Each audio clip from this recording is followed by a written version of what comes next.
Hello, everybody. You're watching Iowa Live, and we have our party scoop joining us here on CW Iowa 23. Very loyal gentleman, Craig Robinson, joining us. Yes, you're representing the Republican side, but you're very good. Both parties today, right? You're both.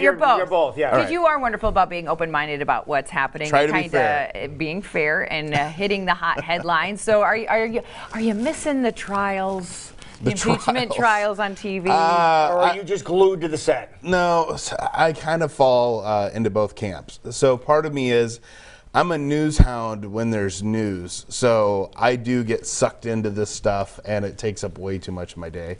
I wouldn't say I miss it, but I do enjoy it when it's on. So. I miss it because everyone was tuning in over here. They're like, we're done with this stuff. I mean, what else is on TV? Yeah, oh, Iowa Live. No, hey, that's good morning. true too. And I always remind people that, you know, it's people like me who will watch all of it. Right. You know, and then even circle back at the end of the night and see what I missed. Recap. Absolutely. So the numbers and the ratings for the people that are involved in politics got to be through the roof. Yeah, I mean, you know, we already have it where, you know, it's kind of a very select group of people follow this stuff intensely. Right. Everyone else will get, you know, a clip here, a clip there from the news, and they'll base their opinions on that.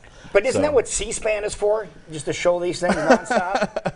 Yeah, but it's become ratings where, Yeah. I mean, we saw this. I mean, I remember growing up in Iran-Contra and walking into my dad's employer's office, and it's on. Yeah. You know, and I still, you know, there's a seriousness back then in Iran-Contra that I don't think has quite been there for the Clinton impeachment or this impeachment. Right. Okay. So since you were someone that paid way more attention to it than I did, other than kind of recaps I saw in the news, your take on it and what's next? I really don't have any clue of what's next. I think the what next question is the $1 million question. What is next? Yeah. I mean, I imagine ultimately the House will have a vote.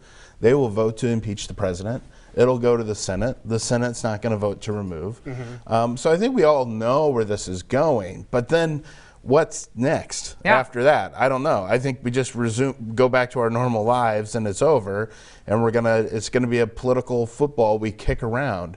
You know, and all of this, I don't know. I mean, there's a bar you have to hit in terms of, is this an impeachable offense? Is this serious enough to remove? Right. And as we saw in the Clinton impeachment, they didn't believe that even though he perjured himself, he actually violated federal law that is, you know, impeachable, an impeachable offense. It didn't rise to the level of removal, I think, with people. And so I think we're going to be facing a very similar thing here. Situation. So this is all ends So up you think it's being- going to go through the House, but they kind of stall in the Senate? Yeah, and I think this all ends up just being politics, and it's the stuff that people don't like. So is this a big waste of time and the waste of millions and millions of dollars? Okay, so it depends who you are, what side you're on. So I would say for Democrats, this is not a waste of time. They want to, you know, put Trump on trial here and drag this out and point out everything he does that's not, you know, exactly perfect. Look, they won back control of the United States House of Representatives in the last election. No one on that side should think that this is a waste of time. It's worked for them. Okay. This is good politics for Democrats. Okay. The question is it going to hurt them? Is it going to hurt them? Yeah. Is it bad politics? Or is it, who does this help in a presidential election? You know, we've seen these Democrats have big victories here locally, especially in metropolitan areas. But, you know, Trump's name hasn't been on the ballot since 2016. And when his name is on the ballot, I'm curious to see who actually goes to the polls and votes for him. I think that, and the reason we mentioned this a little off camera, we have Michael Bloomberg getting into this race. Right. Why? Right? Good Why? question. There's plenty of candidates. He's getting in the race because he doesn't believe anyone that's currently in there can beat Trump.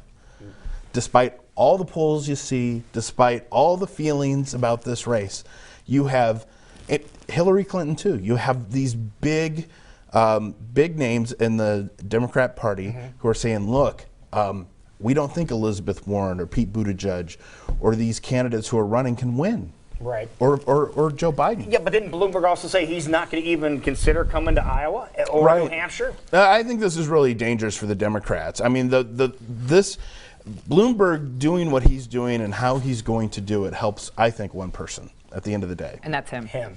Donald Trump. Oh, really? Yeah, I mean, you're going to have a point where the Democrat Party is going to narrow this down.